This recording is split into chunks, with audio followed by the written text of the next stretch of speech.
To everyone welcome to LTX classes. మనం ఈరోజు the Hindu అనాలిసిస్లో ఉన్న ఇంపార్టెంట్ ఆర్టికల్స్ అన్ని డిస్కస్ చేద్దాం. Date is date 20/1/2024. Class discuss చేస్తుంది. This is Srinivas. నెక్స్ట్ ఈ ఆర్టికల్ చూడమా, the problem with India's science management. అయితే ఈ ఆర్టికల్ అనేది మనకి general studies paper 3 science and టెక్నాలజీలో ఇంపార్టెంట్ అనమాట, రైట్? అయితే ఆర్టికల్ అనేది ఇండియాలో సైన్స్ యొక్క importance and requirement of the science management గురించి చెప్పడం అనేది జరిగింది. అయితే ఈ సైన్స్ మేనేజ్మెంట్ అనేది చేస్తున్నప్పుడు ఎటువంటి ప్రాబ్లమ్స్ వస్తున్నాయి, వాటికి సొల్యూషన్స్ ఏ విధంగా ఉండాలనేది క్లియర్గా చెప్పడం జరిగింది. అయితే మీకు ఇక్కడ ఇంపార్టెంట్ ఫోల్డర్ అనేది దొరుకుతుందమ్మా. డిఫరెంట్ ఎగ్జామ్స్లో డిఫరెంట్ పేపర్స్లో రాయడానికి కావాల్సిన పాయింట్స్ అన్నీ మీకు కూడా దొరుకుతాయి. సో మెయిన్స్ రిలేటెడ్గా మీరు ఏదైనా ప్రాపర్ నోట్స్ మెయింటైన్ చేస్తే హెడ్డింగ్ ఇది పెట్టుకోండి అండ్ ఇంపార్టెంట్ పాయింట్స్ నేను ఏవైతే డిస్కస్ చేస్తానో వాటిని మీరు రాసుకుంటే మీకు చాలా హెల్ప్ఫుల్ అవుతుందన్నమాట, రైట్? సో ఇంకెందుకు డీటెయిల్డ్గా చూడండమ్మా, రైట్? అయితే ఫస్ట్ థింగ్ ఫస్ట్, అయితే ఈరోజు నేషన్ యాంబిషన్ క్లియర్. ప్రతి నేషన్కి కూడా యాంబిషన్స్ అనేవి ఉంటాయి. ఉంటాయి యాంబిషన్స్ అనేవి?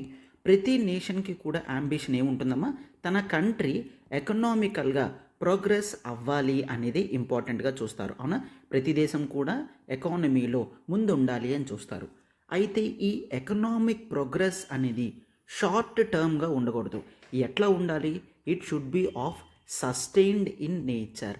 అంటే ఏదో ఒక్క సంవత్సరం ఎకనామిక్ ప్రోగ్రెస్ వచ్చి తర్వాత తగ్గిపోతే అది అచీవ్మెంట్ కాదు. అచీవ్ చేసిన ఎకనామిక్ ప్రోగ్రెస్ అనేది కంటిన్యూస్గా నెక్స్ట్ జనరేషన్స్కి నెక్స్ట్ ఇయర్స్కి కూడా తీసుకొని వెళ్ళాలి. అటువంటి సస్టైన్డ్ ఎకనామిక్ ప్రోగ్రెస్ అనేది ప్రతి కంట్రీకి కూడా కావాలన్నమాట. అదే ప్రతి ఒక్కరి అంబిషన్. అయితే మరి ఇలా కావాలనుకుంటే మనం ఏం చెయ్యాలి అంటే సైంటిస్టులు ఏమని చెప్తున్నారంటే కంటిన్యూస్గా మనం సైంటిఫిక్ రీసెర్చ్ మోడ్లో ఉండాలి. సైంటిఫిక్ అడ్వాన్సెస్ అనేవి ఉంటేనే సస్టైన్డ్ ఎకనామిక్ ప్రోగ్రెస్ అనేది వస్తుంది అని చెప్తున్నారనమాట. అయితే ఎందుకు ఇట్లా చెప్తున్నారు అంటే రీజన్స్ సైంటిస్టులు ఏమని చెప్తున్నారైతే, ఎప్పుడైతే ఇండస్ట్రియల్ రెవల్యూషన్ అనేది 1750s స్టార్ట్ అయిందో బ్రిటన్లో, clear, first industrial revolution 1750s start అయింది.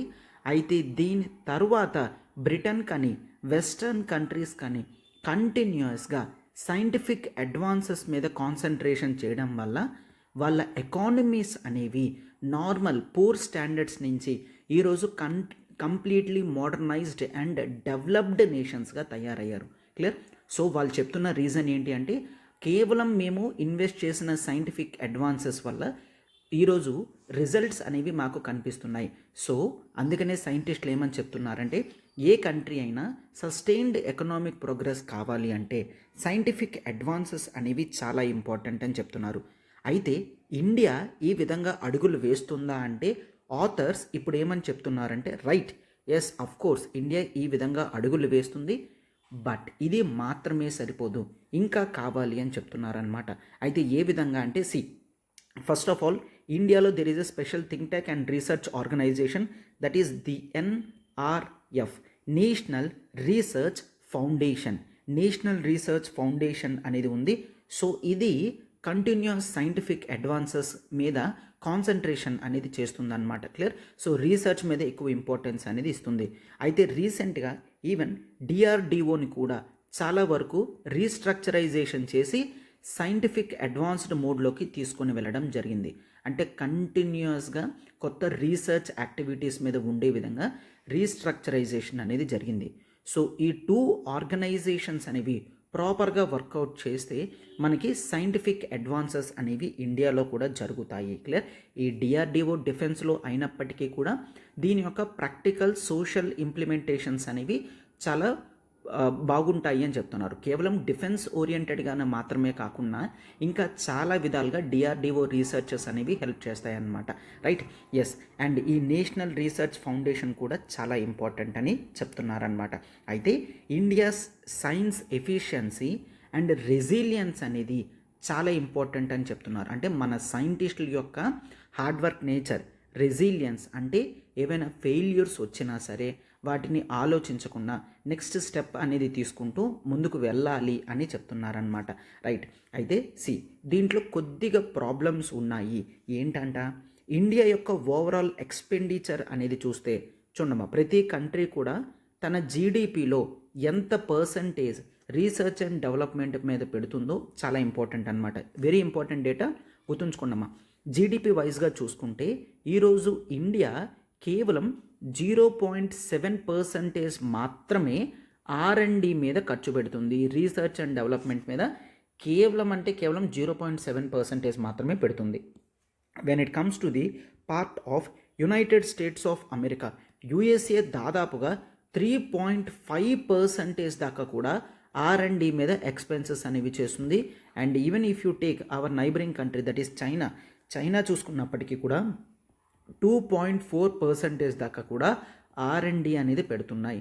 అయితే ఇండియా కన్నా పెద్ద ఎకానమీస్ అయినా ఇండియా కన్నా ఎక్కువ పర్సంటేజ్ అనేది రీసెర్చ్ అండ్ డెవలప్మెంట్లో పెడుతుంది. దీనికి రిజల్ట్ మనకి క్లియర్గా కనిపిస్తుంది. ఈ నేషన్స్ యొక్క ఎకనామిక్ ప్రోగ్రెస్ అనేది సస్టైన్డ్గా గ్రో అవుతుంది అని మనం చూస్తాం. సో ఇవే రిజల్ట్స్ కావాలి అనుకుంటే మనం కూడా మన R&Dలో ఎక్స్పెన్సెస్ అనేవి పెంచాలి, ప్రాపర్ మనీ ఎలోకేషన్ అనేది ఇవ్వాలి అని చెప్తున్నారు. అయితే ఈవెన్ ఆథర్స్ కూడా యాక్సెప్ట్ చేస్తున్నారనమాట. రైట్. ఏంటి, అఫ్కోర్స్ ఇండియా డెవలపింగ్ కంట్రీ, కేవలం మొత్తం అమౌంట్ అనేది రీసెర్చ్ అండ్ డెవలప్మెంట్ మీద పెట్టలేదు. మనకి ఇంకా various social and economic problems అనేవి ఉన్నాయి. సో మనం వెల్ఫేర్ ఎకానమీ కాబట్టి వెల్ఫేర్ మెషర్స్కి కూడా ఖర్చు పెడతారు. వాటిని మేము యాక్సెప్ట్ చేస్తున్నాం. అయితే ఉన్న లిమిటెడ్ అమౌంట్ అయినా ఒకటి మనం ఎక్కువ ఖర్చు పెట్టాలి, లేదు అంటే లిమిటెడ్ అమౌంట్ ఉన్నప్పుడైనా సరే ఈ లిమిటెడ్ అమౌంట్ అనేది హై ఇంపాక్ట్ ప్రాజెక్ట్స్లో పెట్టాలి అని చెప్తున్నారనమాట. ఏంటి, హై ఇంపాక్ట్ ప్రాజెక్ట్స్లో పెట్టాలి అని చెప్తున్నారు. సార్ హై ఇంపాక్ట్ ప్రాజెక్ట్స్ అంటే ఏంటి? ఫర్ ఎగ్జాంపుల్ డ్రింకింగ్ వాటర్ అనేది మనకి చాలా ఇంపార్టెంట్, అవునా? డ్రింకింగ్ వాటర్ వల్ల హెల్త్ ప్రాబ్లమ్స్ అనేవి చాలా వరకు తగ్గుతాయి. అయితే పూర్ పీపుల్కి ఎటువంటి డ్రింకింగ్ వాటర్ ఫెసిలిటీస్ అనేవి ప్రాపర్గా దొరకట్లేదు. అండ్ మనకి చాలా వరకు కూడా సెలైన్ వాటర్స్ మాత్రమే దొరుకుతున్నాయి. మనకి అంత పెద్ద కోస్టల్ ఏరియా ఉన్నప్పటికీ, దాదాపుగా 7,500+ కిలోమీటర్స్ కోస్టల్ ఏరియా ఉన్నప్పటికీ మొత్తం ఓషన్ వాటర్ అంతా సెలైన్ వాటరే కదా. ఆ వాటర్ని మనం యూజ్ చేయలేకపోతున్నాం.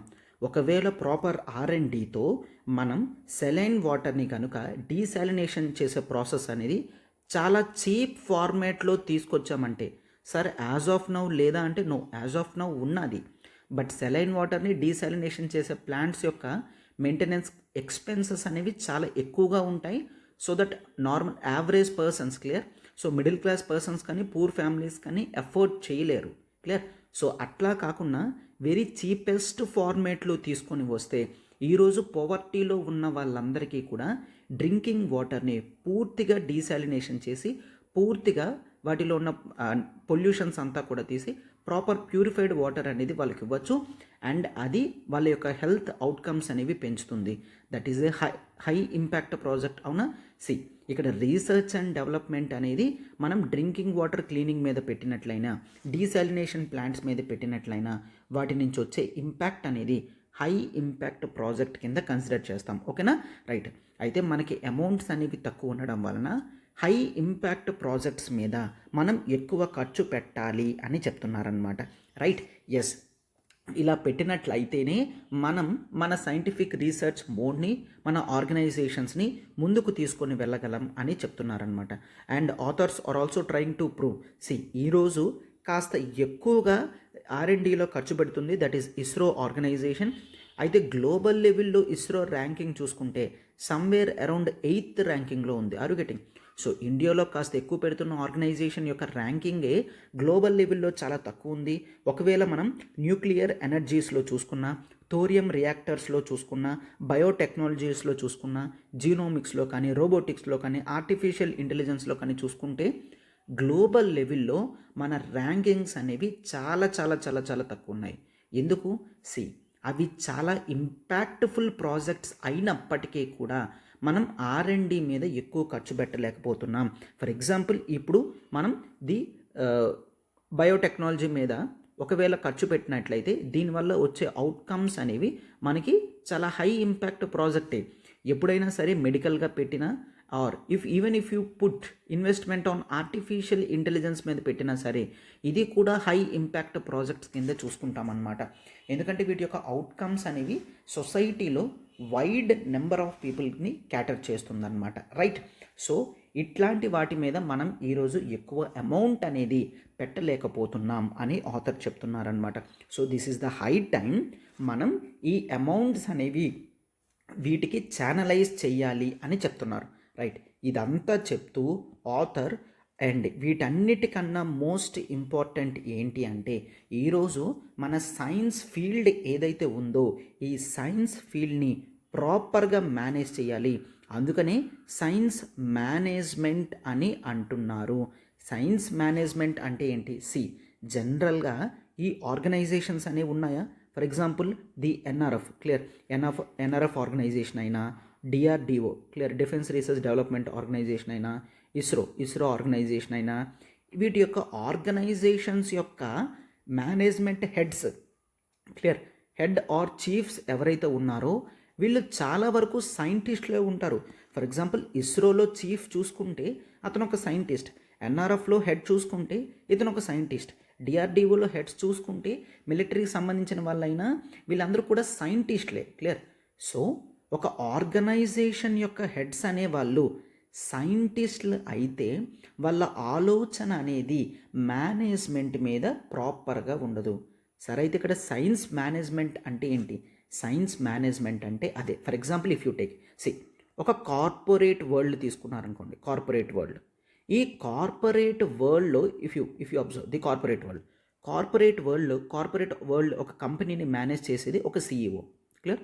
కంపెనీని మేనేజ్ చేసేది ఒక CEO. He is a qualified MBA. Clear, he is a qualified MBA. అయితే ఇతను ఏం చేస్తారు? కంపెనీకి ఉన్న లిటిల్ రిసోర్సెస్ని వైడ్గా యూజ్ చేయడం అనేది జరుగుతుంది. That is his capacities. అయితే ఇతను సైంటిస్ట్ కాదు, ఇతను మేనేజర్. ఏ విధంగా మనీని ఇన్వెస్ట్ చేస్తే కంపెనీకి ప్రాఫిట్స్ అనేవి పెరుగుతాయో ఆలోచించి ఆ విధంగా డైవర్సిఫైడ్ చేయడం జరుగుతుంది. అవునా? సో ఇప్పుడు మన సైన్స్ మేనేజ్మెంట్లో కావాల్సింది అటువంటిదే అని చెప్తున్నారు. మనం రిసోర్సెస్ అనేవి లిమిటెడ్గా ఉండడం వలన మన సైంటిఫిక్ ఆర్గనైజేషన్స్ ఏదైతే ఉన్నాయో వాటి యొక్క మేనేజ్మెంట్ చీఫ్స్ని మనం ఒకవేళ అక్కడ సైంటిస్టులే ఉండాలి, బట్ వాళ్ళకి మేనేజ్మెంట్ క్వాలిటీస్ అనేవి ఉండాలి. క్లియర్. ఒక CEO, క్లియర్, అంటే ఆ విధమైన ఫ్లేవర్ కూడా టచ్ కూడా వాళ్ళకి ఉన్నట్లయితే అప్పుడు బోత్ సైంటిఫికల్గా ఆర్గనైజేషన్స్ యొక్క రీసెర్చ్ మోడ్ని మేనేజ్ చేస్తూ రిసోర్సెస్ని వైడ్గా అలొకేట్ చేస్తూ ఇంపాక్ట్ఫుల్ ప్రాజెక్ట్స్ అనేవి తీసుకొచ్చే విధంగా ఉంటాయి అని చెప్తున్నారనమాట. రైట్. సో అందుకని ఈరోజు మన సైన్స్ మేనేజ్మెంట్ అనేది చాలా ఇంపార్టెంట్ అని ఆథర్ చెప్తున్నారనమాట. రైట్. అయితే జనరల్గా ఈ ప్రాబ్లమ్స్ ఏ విధంగా ఉన్నాయి అనేది ఆథర్స్ చెప్తున్నారు. చూడండమ్మా. సో ఒకసారి చూడమ్మా, మీరు ఆంథ్రపాలజీ ఆప్షనల్ అనేది ప్రిపేర్ అవ్వాలనుకుంటే కొత్త బ్యాచెస్ అనేది 22 జనవరి నుంచి స్టార్ట్ అవుతుంది. సో మీకు స్పెషాలిటీ ఆఫ్ ది కోర్స్ ఏంటంటే క్యూరేటెడ్ కంటెంట్, ఎగ్జామినేషన్ తగ్గట్టుగా అనవసరమైన డేటా అంతా కూడా ట్రిమ్ ఆఫ్ చేసి ప్రాపర్గా ప్యూర్ కంటెంట్తో క్లాసెస్ అనేవి ఉంటుంది అండ్ ప్రాపర్ నోట్స్ అనేది ఇవ్వడం జరుగుతుంది. అండ్ మీకు ఇక్కడ లైవ్ ప్లస్ రికార్డెడ్ క్లాసెస్ అనేవి యాక్సెసిబుల్గా వస్తాయన్నమాట. రైట్. ఎస్. అయితే ఫీజు వచ్చేసి 30,000 ఫీజు కేవలం మీకు 22,500 రూపీస్కే లభిస్తుందమ్మా. అయితే విత్ లైఫ్ టైం వ్యాలిడిటీ ఉండడం వల్ల మీరు కోర్సెస్ అనేవి ఈవెన్ ఎగ్జామినేషన్ ముందు కూడా ఇంపార్టెంట్ టాపిక్స్ని రివైజ్ చేయడానికి హెల్ప్ చేస్తుంది అనమాట. రైట్. అయితే చూడమ్మా, కేవలం మీకు ఈ 22,500 రూపీస్కి లైవ్ ప్లస్ రికార్డింగ్ వస్తుంది. ఒకవేళ మీకు ఇంకేమైనా డౌట్ ఉన్నా, ఒకవేళ మీరు నాతో మాట్లాడాలనుకున్నా ఈ నెంబర్ చూడండి, 7893899553 నెంబర్కి మీరు కాల్ చేయగలరు. సో కాన్సెప్ట్ అర్థమైంది కదా. అయితే ప్రాబ్లమ్స్ ఏమని చెప్తున్నారంటే if you take the first problem, జనరల్గా ఈ హెడ్స్, క్లియర్, హెడ్ ఎవరైతే ఉన్నారో వీళ్ళు సైంటిస్టులు అవ్వడం వలన వీళ్ళకున్న రోల్ ఆఫ్ మేనేజ్మెంట్ రోల్ మీద వాళ్ళు కాన్సన్ట్రేషన్ చేయట్లేదు. కేవలం వాళ్ళు ఏ విధంగా రీసెర్చ్ మోడ్లో హెల్ప్ అవుతారన్నట్టే ఆలోచిస్తున్నారు. ఈ మేనేజ్మెంట్ రోల్ అనేది వాళ్ళకు ఒక ఎడిషనల్ రోల్గా ఉంటుంది అంతే తప్ప ఇది ఒక రెస్పాన్సిబుల్ పొజిషన్ కింద ఆలోచించడం లేదు అని చెప్తున్నారనమాట. Right, clear. సో ఈ హెడ్స్ అనేవాళ్ళు ఇంతవరకు నేను ఏదైతే డిస్కస్ చేశానో అదే చెప్తున్నారనమాట. ఈ మేనేజ్మెంట్ రోల్ని ఫర్ ఎగ్జాంపుల్ ఒక సైంటిస్ట్ ఒకవేళ ఆ ఆర్గనైజేషన్ యొక్క హెడ్ ఆర్ చీఫ్ అయ్యారనుకోండి, అతనికి అప్పుడు ఎడిషనల్ రెస్పాన్సిబిలిటీ కదా వస్తుంది. బట్ వాళ్ళు రెస్పాన్సిబిలిటీలా ఫీల్ అవ్వట్లేదు, ఒక ఎడిషనల్ రోల్గా ఫీల్ అయ్యి ఈ మేనేజ్మెంట్ రోల్ని నార్మల్గా తీసుకుంటూ ఫుల్ టైం మాత్రం సైంటిఫిక్ ప్రాజెక్ట్స్ మీదే వాళ్ళు ఇన్వాల్వ్ అవుతున్నారు. ఇలా చేసినట్లయితే ఎంతమంది డైరెక్టర్స్ని, ఛాన్సలర్స్ని ఒక ఆర్గనైజేషన్లో పెట్టినప్పటికీ కూడా అది ఏ విధంగా కూడా యూస్ఫుల్గా ఉండదు. క్లియర్. అండ్ మరొకటి, మేనేజ్మెంట్గా ఉన్న వాళ్ళ యొక్క క్యారెక్టరిస్టిక్స్ని మౌల్డ్ చేయాలి అని చెప్తున్నారనమాట. ఏ విధంగా అంటే they have to be completely possess of this constructive ego in nature. అంటే ఏంటి?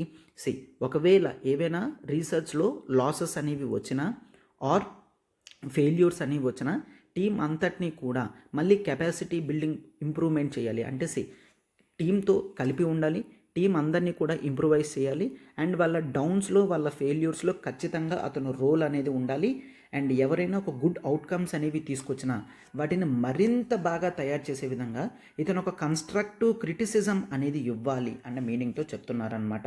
రైట్. అంతే తప్ప ఇతనికి ఫేవరబుల్గా ఉన్న వాళ్ళ రీసెర్చెస్ని, వాళ్ళ ఆ ప్రాజెక్ట్స్ని యాక్సెప్ట్ చేస్తూ, ఇతనికి ఒకవేళ ఆర్గనైజేషన్లో ఎవరైనా నచ్చకపోతే వాళ్ళ యొక్క రీసెర్చెస్ని నెగ్లెక్ట్ చేస్తూ వాటికి అమౌంట్స్ అనేవి, ఫండ్స్ అనేవి అలొకేట్ చేయకుండా ఆపడం, ఇట్లాంటివి ఉండకూడదు. వీళ్ళ స్కిల్స్ అనేవి ఇంప్రూవ్ చేయాలి అని చెప్తున్నారనమాట. రైట్. సో ఒక గుడ్ సైంటిస్ట్ అనేవాడు గుడ్ అడ్మినిస్ట్రేటర్ కాకపోవచ్చు, బట్ అట్లీస్ట్ ఒక మేనేజర్ అయితే మాత్రం కావాలి అని చెప్తున్నారనమాట. రైట్. అండ్ ఇది మాత్రమే కాదు, నెక్స్ట్ ఇంకేం కావాలంటే as of now the existing problem ఏంటి అంటే lack of comprehensive training. Yes, వాళ్ళు క్వాలిఫైడ్ సైంటిస్ట్లే, దాంట్లో ఏమాత్రం కూడా ప్రాబ్లం లేదు. బట్ వీళ్ళు ఈ మేనేజ్మెంట్ రోల్కి వచ్చేసరికి వాళ్ళకి ఎటువంటి కాంప్రహెన్సివ్ ట్రైనింగ్ అనేది ఇవ్వడం లేదనమాట ఆ రోల్ మీద. క్లియర్. సో మేనేజ్మెంట్ అంటే ఏంటి, ఏ విధంగా చెయ్యాలి అన్న ఎటువంటి ట్రైనింగ్ అనేది వీళ్ళకి ఉండడం లేదు. సో ఆ ట్రైనింగ్ అనేది చాలా ఇంపార్టెంట్ అని చెప్తున్నారనమాట. రైట్. అండ్ ఇది మాత్రమే కాదు, సో జనరల్గా జరిగేది ఏంటి అంటే కొన్ని ఆర్గనైజేషన్స్లో for example if you take ఒక ఆర్గనైజేషన్ అనేది ఉంటుంది. ఈ ఆర్గనైజేషన్లో కొంతమంది గ్రౌండ్ లెవెల్లో జాయిన్ అవుతారు. టైం వైజ్గా వాళ్ళు ఇంప్రొవైజ్ అయ్యి కొంత టైం తర్వాత, క్లియర్, కొన్ని ఇయర్స్ తర్వాత హెడ్ కింద అవుతారు. అదే ఆర్గనైజేషన్లో వర్క్ చేసి నువ్వు హెడ్ కింద అయ్యావు అంటే దానికన్నా ఇట్లాంటి వాళ్ళని వేరే ఆర్గనైజేషన్స్లో, వేరే సైంటిఫిక్ ఆర్గనైజేషన్స్లో మేనేజ్మెంట్ పొజిషన్స్లో పెడితే ది క్రాస్ డిసిప్లినరీ ఫీల్డ్స్ అనేవి అర్థమవుతూ ఉంటాయి.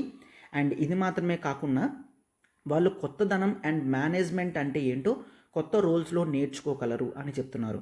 వీళ్ళు ఎక్కడైనా సైంటిస్ట్లే కాబట్టి వీళ్ళ మేనేజ్మెంట్ రోల్స్ అనేవి చాలా ఇంపార్టెంట్. సిమిలర్ ఆర్గనైజేషన్ నుంచి కాకుండా వేరే ఆర్గనైజేషన్స్లో వీళ్ళని పెట్టాలి అని చెప్తున్నారనమాట. సో అయితే ఇవన్నీ కూడా ఈరోజున్న ప్రాబ్లమ్స్ అన్నిటికీ సొల్యూషన్స్ అనేవి తీసుకొచ్చి అండ్ ఈ ప్రాపర్ సైన్స్ మేనేజ్మెంట్ అనేది చాలా ఇంపార్టెంట్ అని చెప్తున్నారనమాట. And author United States of America example కూడా ఇస్తున్నారు. యునైటెడ్ స్టేట్స్ ఆఫ్ అమెరికాలో కూడా ఇనీషియల్గా ఇదే ప్రాబ్లం వచ్చింది. ఏంటంట, సైంటిస్టులు ఉన్నారు, వాళ్ళు మేనేజర్స్ కాదు, వాళ్ళకి మేనేజ్మెంట్ అనేది రావట్లేదు. సో వాళ్ళకి ఓవరాల్గా మేనేజ్మెంట్ స్కిల్స్ అనేవి నేర్పించి తర్వాత ఆ రోల్ అనేది అసైన్ చేయడం వల్ల అవుట్కమ్స్ అనేవి చాలా వరకు పెరిగాయి. అండ్ ఈరోజు మనం అదే రిపీట్ చేయాలి అని ఆథర్స్ చెప్తున్నారనమాట. రైట్. సో ఇట్లా చేసినట్లయితే సైంటిఫిక్ ఆర్గనైజేషన్ ఇంప్రూవ్ అవుతుంది అండ్ వాటి యొక్క అవుట్కమ్స్ కూడా ఇండియాలో చాలా హెల్ప్ఫుల్ అవుతాయి అని చెప్తున్నారనమాట. Right. Yes, this is the article అమ్మ. మీకు అంత క్లియర్గా అర్థమైంది అని నేను అనుకుంటున్నాను. This is an important article. మీరు కొన్ని important science and technology related don't assume that మనకి జనరల్ స్టడీస్ పేపర్ 3లో సైన్స్ అండ్ టెక్నాలజీలో కేవలం బయోటెక్నాలజీ అంటే ఏంటి, నానో టెక్నాలజీ యొక్క అవుట్కమ్స్ ఏంటి, ఇవి మాత్రమే క్వశ్చన్స్ ఇవ్వడు. కొన్నిసార్లు ఏ విధంగా మనం అడ్మినిస్ట్రేటర్స్ పొజిషన్స్లో ఆస్పిరేషన్గా ఉన్నాం కాబట్టి అడ్మినిస్ట్రేషన్లో ప్రాబ్లమ్స్ ఎక్కడ వస్తున్నాయి, వాటిని ఏ విధంగా సాల్వ్ చేయాలి, ఒకవేళ సైంటిఫిక్ మేనేజ్మెంట్ అనేది జరిగింది అంటే వాటి యొక్క అవుట్కమ్స్ అనేవి ఇంకా పెరుగుతాయి. క్రిటికల్లీ ఎగ్జామైన్ లాంటి క్వశ్చన్స్ వస్తే మీరు రాయాలి అంటే వాటి కొన్ని పాయింట్స్ అనేవి ఈరోజు మన ఆర్టికల్లో మీకు అవైలబుల్గా ఉంటాయన్నమాట. అర్థమైంది కదమ్మా? సో ఇంపార్టెంట్ డేటా కానీ పాయింట్స్ కానీ ఏవైతే చెప్పానో అన్నీ నోట్ డౌన్ చేసుకోండి. ఇది మీకు హెల్ప్ఫుల్గా ఉంటుందన్నమాట. రైట్? ఎస్. యూపీఎస్సీ ప్రిపరేషన్ ఒకవేళ మీరు ఆన్లైన్ ప్రిపేర్ అవ్వాలి అనుకుంటే కొత్త బ్యాచ్ అనేది స్టార్ట్ అయింది. అయితే మీకు complete GS plus CSAT cover అవుతుంది. NCERT foundation, current affairs, prelims test series, mains answer writing and access to other examinations అనేవి like APSC, TSPSC, IBPS, RBI and remaining exams అన్నిటికీ కూడా కోర్సెస్ అనేవి మీకు యాక్సెసిబుల్గా దొరుకుతాయి విత్ యూపీఎస్సీ ఇన్ఫినిటీ కోర్స్తో అనమాట. Right? So ఈ fee వచ్చేసి మీకు 60,000 వర్త్ ఫీజు అనేది కేవలం 48,000 రూపీస్కి తీసుకుని రావడం అనేది జరిగిందనమాట. అది కూడా రిపబ్లిక్ డే ఆఫర్ అనేది మీకు ఇక్కడ వర్తిస్తుందన్నమాట. 31 జనవరి వరకు మాత్రమే ఈ ఫీజు అనేది వ్యాలిడిటీ అమ్మ. అయితే మీకు కోర్స్ అనేది కంప్లీట్ లైఫ్ టైం వ్యాలిడిటీ అనేది ఉంటుంది. మీకు ఏ డౌట్ ఉన్నా మీరు ఈ నెంబర్కి కాల్ చేయగలరు. 7893899553. ఈ ఆర్టికల్ చూడమ్మా. How do you plan to save the great Indian bustard, supreme court asks government. అయితే ఈ ఆర్టికల్ అనేది మనకి జనరల్ స్టడీస్ పేపర్ 3లో ఎన్విరాన్మెంట్లో ఇంపార్టెంట్ ఆర్టికల్ అనమాట. రైట్? అయితే ఇక్కడ గ్రేట్ ఇండియన్ బస్టర్డ్ గురించి చెప్పడం జరిగింది. సో అందుకనే మనం చూస్తాం. ఇష్యూ అనేది ఏంటో చూడండి, కాంటెక్స్ట్ అనేది చూడండి. సుప్రీం కోర్ట్ ఆఫ్ ఇండియా ఈరోజు గవర్నమెంట్ని అడిగిందనమాట. ఏంటని? By the month of February కల్లా మీరు ఒక ప్రాపర్ పాలసీ అనేది తీసుకొని రండి. దేని గురించి? ద గ్రేట్ ఇండియన్ బస్టర్డ్ని ఏ విధంగా మీరు కాపాడతారు. సరే, అయితే ప్రాబ్లం ఏమవుతుంది? గ్రేట్ ఇండియన్ బస్టర్డ్ యొక్క నెంబర్స్ అనేవి డిక్రీజ్ అవుతున్నాయి. ఎందుకు డిక్రీజ్ అవుతున్నాయంటే one of the main problems ఏంటంటే ది రాజస్థాన్, గుజరాత్ ఏరియాస్లో ది హై టెన్షన్ వైర్స్ అనేవి, అంటే రోడ్ మీద పోల్ టు పోల్ వైర్స్ అనేవి ఉంటాయి కదమ్మా. ఈ వైర్స్ అనేవి కాస్త డౌన్గా ఉండడం వలన ఈ గ్రేట్ ఇండియన్ బస్టర్డ్స్ కొద్దిగా హైట్ మాత్రమే ఫ్లైట్ చేయగలి. ఇవి కొద్దిగా ఎగురుతున్నప్పుడు ఆ హై టెన్షన్ వైర్స్ అనేవి వీటికి తగిలి ఇవి ఎలక్ట్రిక్ షాక్స్తో చనిపోతున్నాయి అన్నమాట. వాటినే మనం ఎలక్ట్రిక్యూషన్ అని అంటాం. ఓకేనా? ఈ హై టెన్షన్ వైర్స్ అనేవి హ్యాంగింగ్ అవ్వడం వలన అవి తగిలి ఈ యానిమల్స్ అనేవి చనిపోతున్నాయి అన్నమాట. సో వీటిని రక్షించే బాధ్యత గవర్నమెంట్ మీద ఉంటుంది.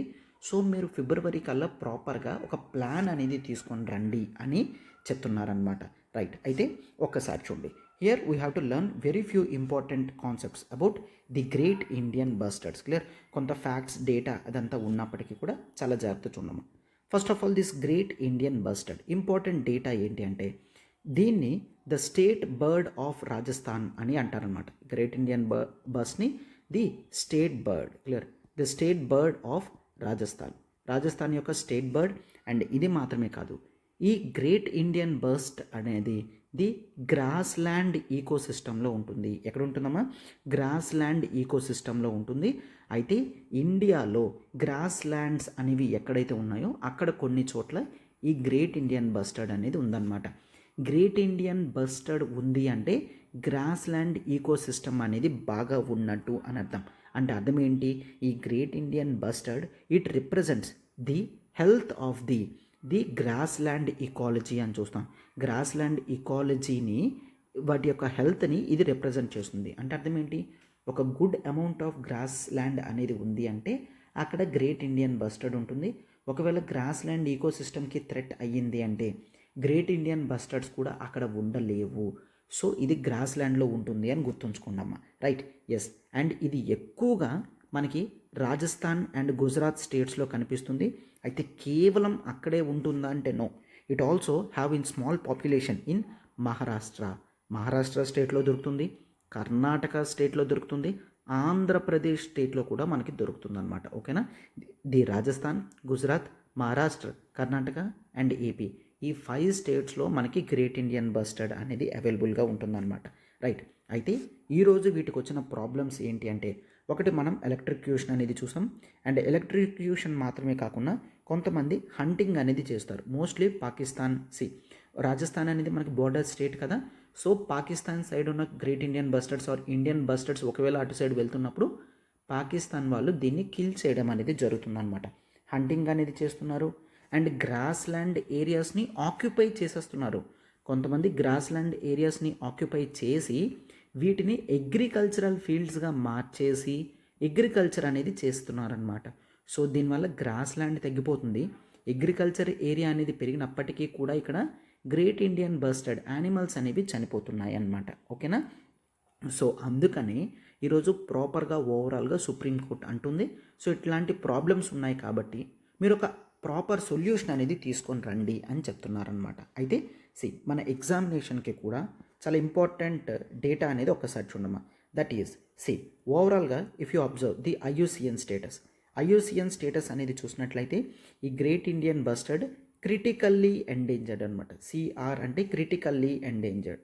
And if you observe the CITES reports ప్రకారం, క్లియర్, సైట్స్ అంటే the convention on international trade in endangered species, clear, the convention on international trade in endangered species of wildlife and flora అని ఉంటుంది. That is fine. So ఈ సైట్స్లో దీని యొక్క position అనేది appendix 1లో ఉందన్నమాట. ఓకేనా. అపెండిక్స్ 1లో దీని యొక్క నేమ్ అనేది ఉంది. అండ్ ఇది మాత్రమే కాదు, it is also listed under the CMS అంటే కన్వెన్షన్ ఆన్ మైగ్రేటరీ స్పీసీస్. ఓకేనా.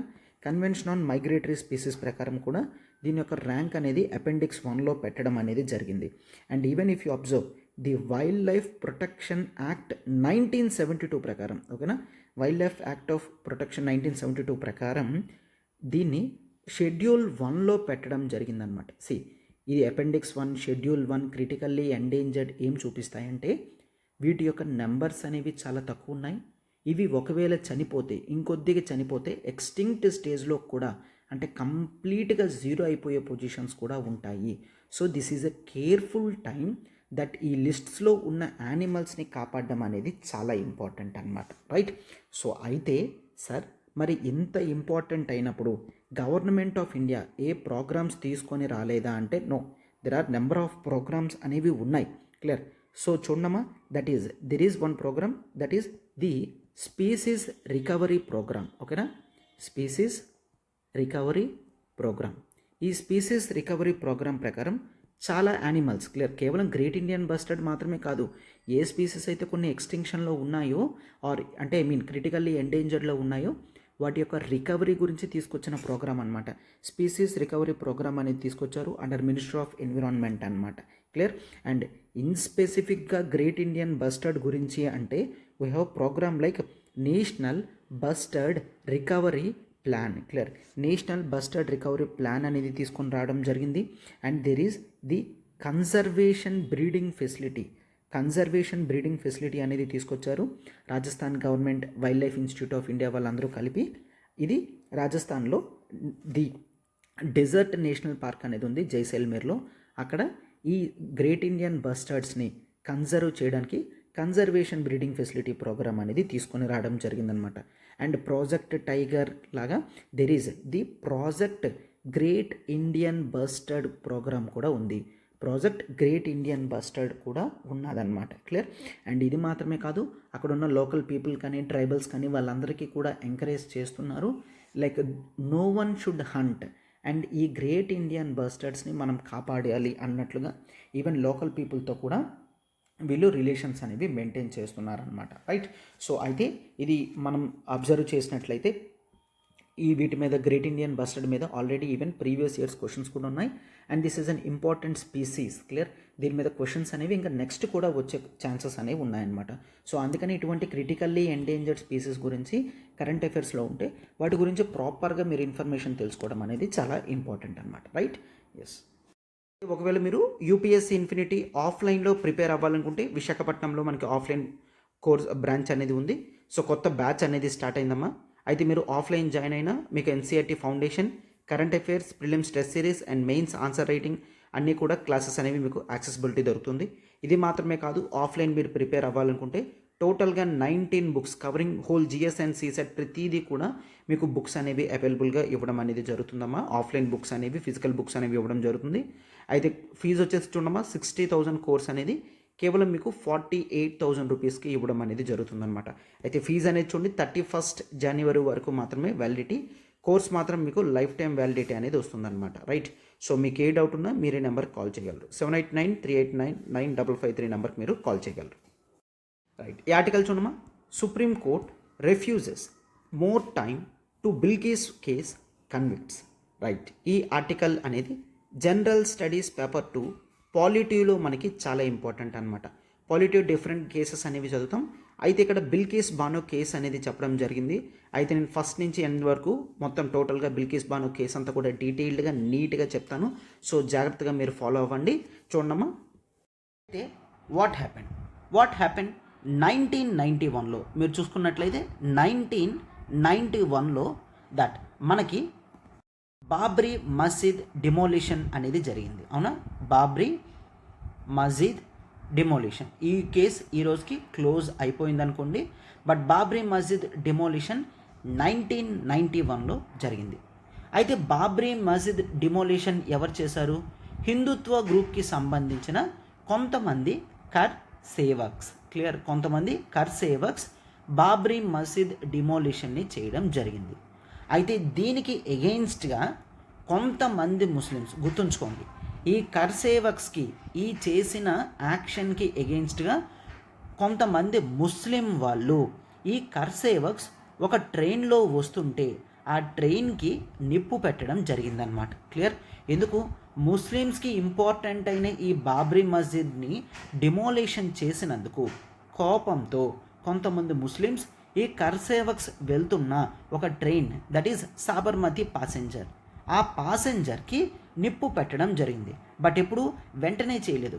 బాబ్రీ మసీద్ డెమోలిషన్ 91లో జరిగినప్పటికీ ఈ కర్సేవక్స్ని 2002లో, క్లియర్, 2002లో పక్కా ప్లాన్తో కొంతమంది కర్సేవక్స్ ఎవరైతే బాబ్రీ మసీద్ని డిమోలిషన్ చేశారో వాళ్ళు ఒక ట్రైన్లో వెళ్తున్నారు అన్న ఇన్ఫర్మేషన్తో క్లియర్గా చూసుకొని ఆ ట్రైన్ బోగీని కాల్ చేయడం జరిగిందనమాట. సో దీంతో చాలామంది కర్సేవక్స్ అందులో చనిపోయారు. దాదాపుగా రిపోర్ట్ సేస్ నియర్లీ 60 పీపుల్ దాకా, నియర్లీ 60 పర్సన్స్ దాకా ఈ కర్సేవక్స్ చనిపోయారు అని చూస్తాం. అయితే ఈ ముస్లిమ్స్ ఇట్లా చేశారు అని చెప్పి కొంతమంది Hindu right wing organisations Muslims మీద కోపంతో ముస్లిమ్స్ని ఊచకోత చేయడం జరిగిందనమాట. క్లియర్, సో అప్పుడే గుజరాత్లో, క్లియర్, ఇది సాబర్మతి ప్యాసింజర్ కదా, గుజరాత్లో గోద్రా అనే ఏరియాలో, క్లియర్, గుజరాత్లో గోద్రా అనే ఏరియాలో 2002న కొంతమంది ముస్లిమ్స్ని చంపడం జరిగింది. క్లియర్, సో ఆ 2002లో కొంతమంది ముస్లిమ్స్ని చంపడం జరిగింది. ఎందుకు ముస్లిమ్స్ని చంపడం జరిగింది? ఆ ముస్లిమ్స్ కర్సేవక్స్ వెళ్తున్న ట్రైన్కి నిప్పు పెట్టడం జరిగింది. అసలు ఈ కర్సేవక్స్ ఎవరు? బాబ్రీ మసీద్ని డిమోలిషన్ చేసిన వాళ్ళలో కొంతమంది ఈ కర్సేవక్స్ అనే వాళ్ళు ఉన్నారనమాట. అర్థమైంది కదమ్మా? రైట్. అయితే ఇప్పుడు ఈ బిల్కిస్ బానో కేస్ ఏంటి? 2002లో ఈ హిందూస్ ఏ ముస్లిమ్స్ మీద అయితే టార్గెట్ చేశారో ఈ ముస్లిమ్స్ అందరూ అమాయకమైన ప్రజలు, అవునా? అయితే ఇందులో కొంతమంది చిన్నపిల్లలు ఉన్నారు, ఫీమేల్స్ ఉన్నారు, ముసలి వాళ్ళు ఉన్నారు. వాళ్ళెవ్వరినీ చూడకుండా చాలామందిని చంపడం జరిగింది.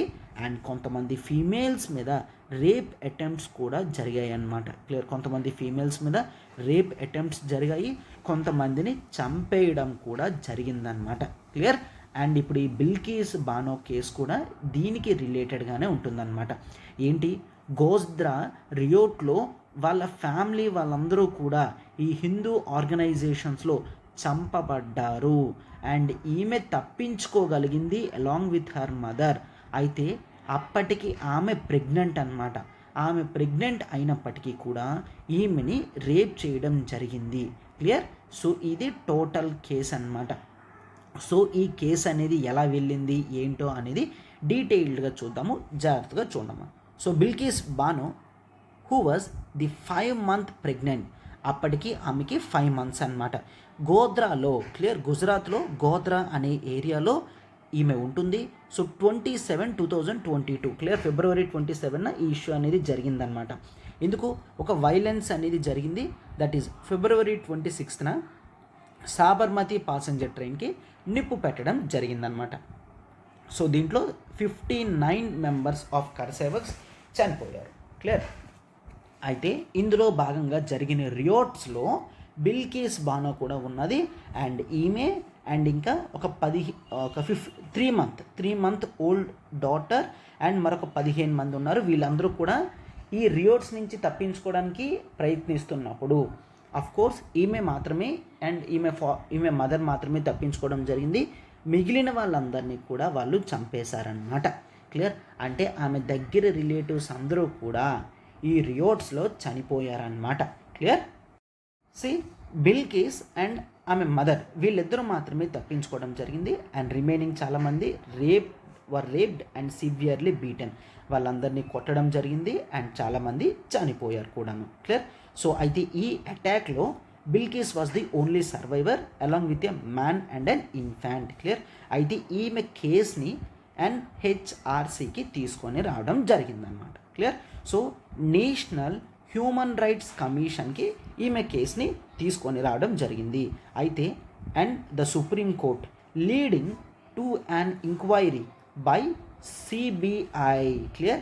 ఈమె ఎప్పుడైతే NHRC దగ్గరికి తీసుకొని రావడం జరిగిందో, నేషనల్ హ్యూమన్ రైట్స్ కమిషన్కి తీసుకొని రావడం జరిగిందో, అండ్ నెక్స్ట్ ఆ కేసు అనేది సుప్రీంకోర్టు దాకా వెళ్ళింది. సుప్రీంకోర్టు ఈ కేసుని CBIకి ఇవ్వడం జరిగిందనమాట. క్లియర్? అనవసరంగా ఏమీ తెలియని అమాయకుల మీద ఇటువంటి దారుణం జరిగింది. క్లియర్? సో అందుకని ఎవరైతే శిక్షార్హులో వాళ్ళందరికీ కూడా శిక్ష వేయాలి అని సుప్రీంకోర్టు భావించి ఈ కేసు అంతటిని కూడా CBIకి ట్రాన్స్ఫర్ చేయడం జరిగిందనమాట.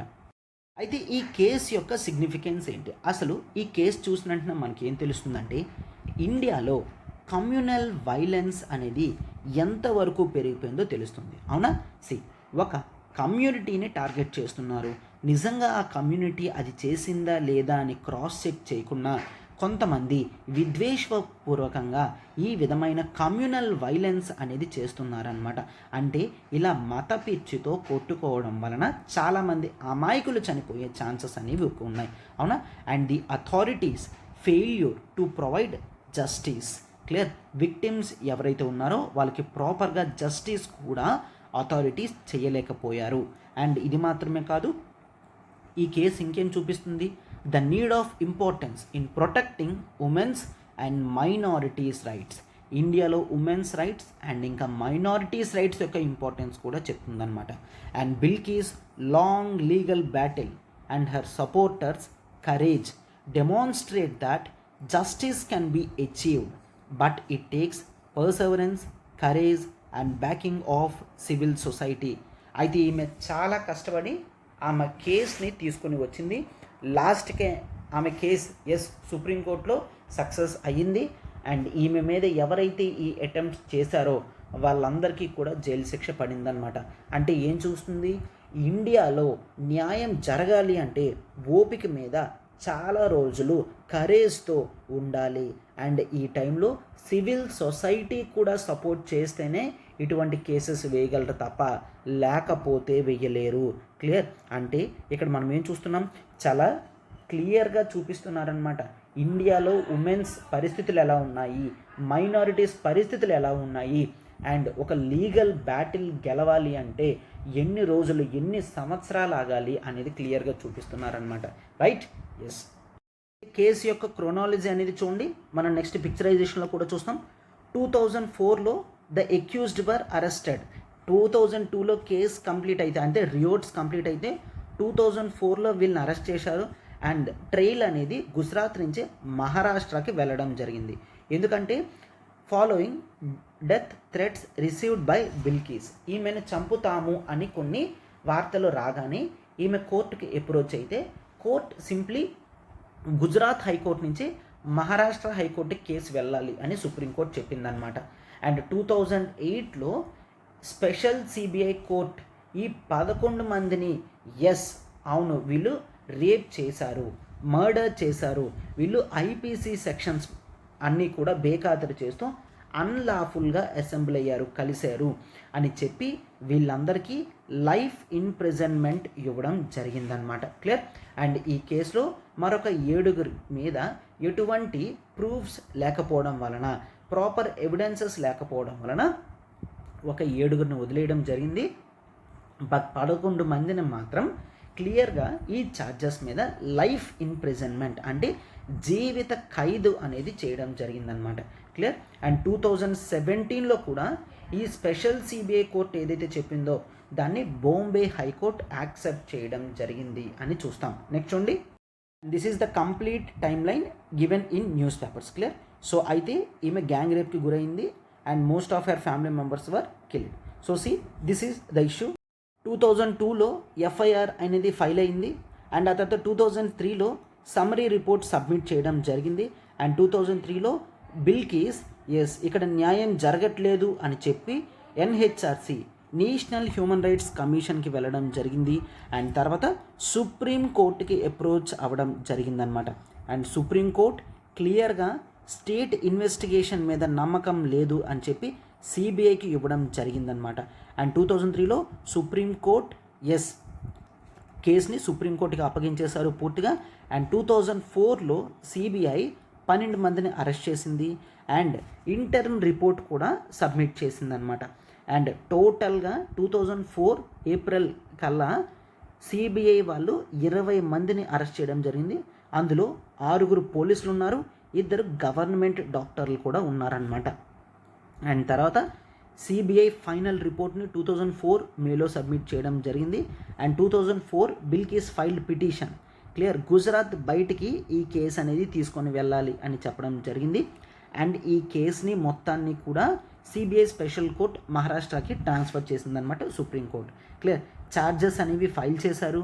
బిల్కిస్ అందులో 12 మందిని గుర్తించడం జరిగిందనమాట. క్లియర్. బట్ స్పెషల్ కోర్ట్ మాత్రం ప్రాపర్ ఎవిడెన్సెస్ అన్నీ చూసి 11 మందిని మాత్రమే ముద్దాయిలుగా తేల్చడం అనేది జరిగింది. అండ్ అందులో డాక్టర్స్ కానీ పోలీస్ వాళ్ళు ఎవరైతే ఉన్నారో వాళ్ళ మీద ప్రాపర్ ఎవిడెన్స్ అనేది లేకపోవడం వల్ల వాళ్ళందరినీ కూడా రిలీజ్ చేసేసారనమాట. Clear. Right. And Supreme Court dismissed the appeals of 2 doctors and 4 policemen against conviction. 2017లో కొంతమందిని కన్విక్ట్ చేశారు ఎవిడెన్స్ని ట్యాంపర్ చేసినందుకు. వాళ్ళు మళ్ళీ ఎపీల్కి వెళ్ళిన సుప్రీంకోర్టు ఎపీల్ క్యాన్సిల్ చేసేసిందనమాట. అంటే కేస్ డీటెయిల్ ఎలా వెళ్ళింది అనేది చూస్తున్నాం. ఇదంతా మనకి అంత ఇంపార్టెన్స్ ఏం కాదు. బట్ జనరల్గా చూడండి, 2002లో స్టార్ట్ చేసిన కేసు అనేది 15 ఇయర్స్ నడిచి 2017 దాకా కూడా కంటిన్యూ అవుతూనే ఉందన్నమాట.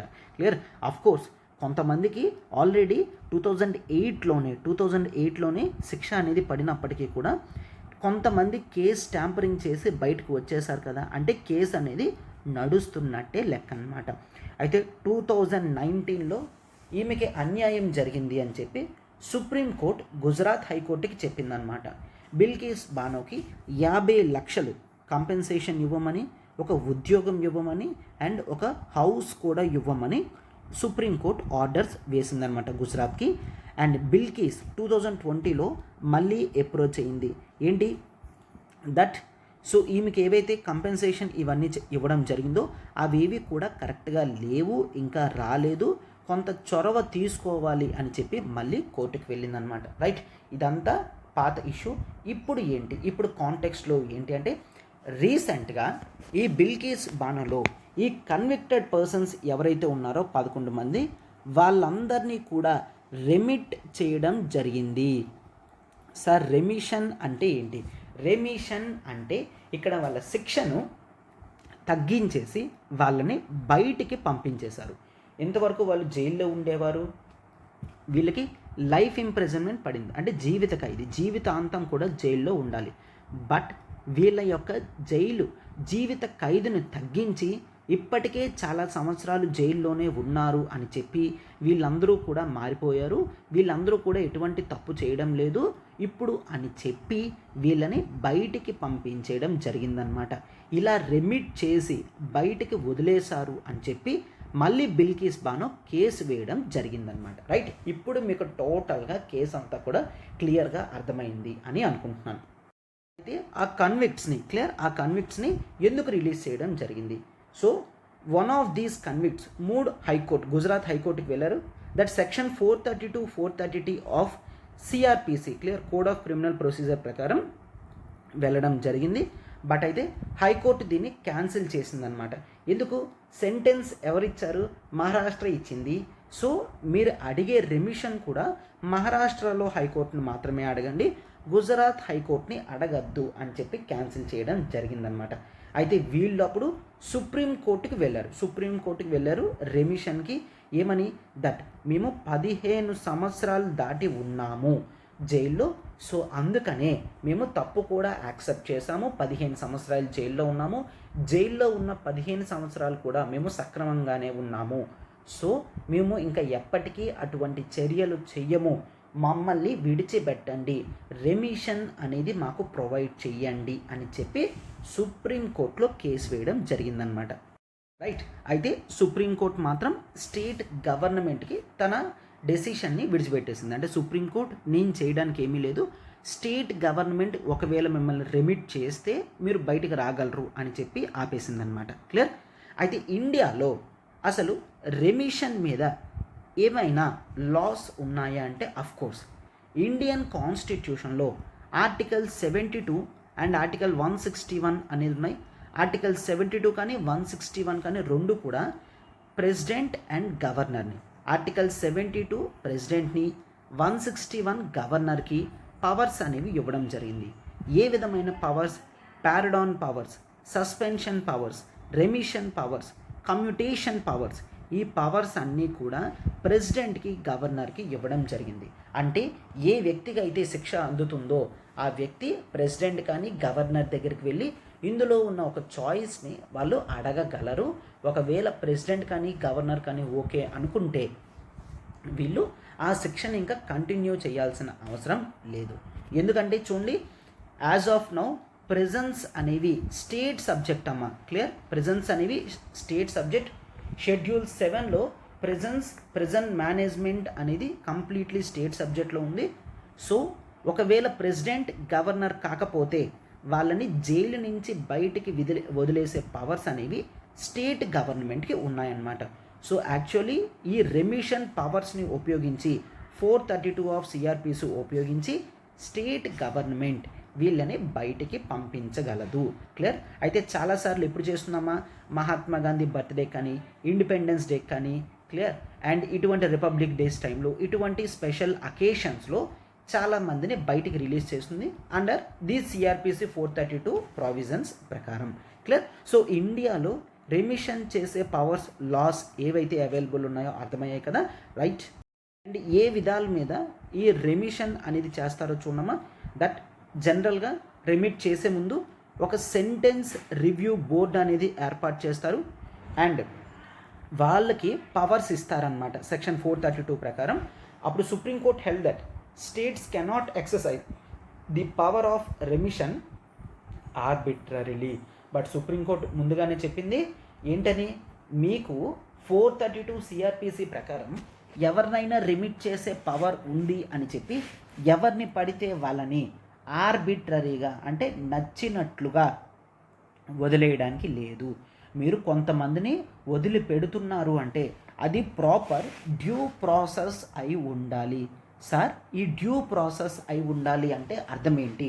వదిలేసే వాళ్ళు ఫెయిర్గా జస్ట్గా ఉండాలన్నమాట. అంటే ఫర్ ఎగ్జాంపుల్ ఈ వ్యక్తి పొలిటీషియన్, ఈ వ్యక్తి బయటికి వెళ్తే డబ్బులు ఇస్తాడు అన్నట్టు వదలకూడదు. ఎస్, ఇన్ని సంవత్సరాలు కూడా జైల్లో కరెక్ట్గానే ఉన్నాడు, తన తప్పును తెలుసుకున్నాడు, అందుకనే ఇప్పుడు రెమిట్ చేస్తున్నాం అన్నట్టు డ్యూ ప్రాసెస్గానే ఫెయిర్గా జస్ట్గా ఉండాలి తప్ప ఆర్బిట్రరీగా ఉండకూడదు. క్లియర్. ఎస్. అండ్ ఈ ఫ్యాక్టర్స్ అనేవి చూస్తారనమాట.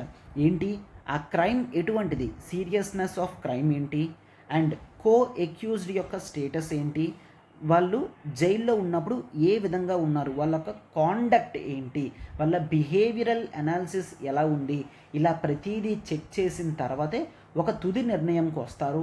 అండ్ ఇటువంటి స్పెషల్ అకేషన్స్లో వీళ్ళందరినీ బయటికి రిలీజ్ చేయడం జరుగుతుందన్నమాట. Clear. Right. And jail manuals కూడా కొన్ని రూల్స్ అనేవి ఉన్నాయి. So that certain days of remission in every month for good behaviour of convicts. అంటే ఇలా పూర్తిగా రెమిట్ చేయడమే కాకుండా కొన్నిసార్లు కొన్ని అకేషన్స్లో వీళ్ళు బయటికి రావచ్చు అన్నమాట. క్లియర్. సో ఈ టైమ్స్లో వీళ్ళు ఏవైతే గుడ్ యాక్షన్స్ ఉన్నాయో వాటి బట్టి ఇస్తారనమాట. ఫర్ ఎగ్జాంపుల్ ఒక వ్యక్తి కంప్లీట్లీ నిరపరాధిగా ఉన్నాడు అయినప్పటికీ కూడా కొన్ని ఛార్జెస్ వల్ల లోపలే ఉన్నాడు అనుకోండి, అయితే అతని కంప్లీట్ యాక్షన్స్ అన్నీ కూడా బాగానే ఉన్నాయంటే ఫ్యామిలీని చూసుకోవడానికి మంత్లీ వన్స్ ఒక 1 డే కానీ 2 డే కానీ పంపిస్తారు. ఆ 1-2 డేస్ ఆ వ్యక్తి ఉండి మళ్ళీ బ్యాక్కి జైలుకి వచ్చేయాలన్నమాట. Clear? So however convicts serving the sentences are entitle to seek remission only after minimum 14 years. ఒకవేళ ఎవరైనా జీవిత ఖైదులు ఉన్నప్పటికీ కూడా కేవలం 14 సంవత్సరాలు జైల్లో ఉన్న తర్వాత మాత్రమే ఈ విధమైన రెమిషన్ గురించి అడగగలరు. అండ్ ఈ బిల్కీస్ బానో కేసులో కూడా అదే జరిగింది. వీళ్ళు 14 years అయిపోయిన తర్వాత కోర్టుకి అప్రోచ్ అవ్వడం జరిగిందనమాట. సో మమ్మల్ని కూడా ఇప్పుడు బయటికి పంపించండి అని చెప్పి అడిగారనమాట.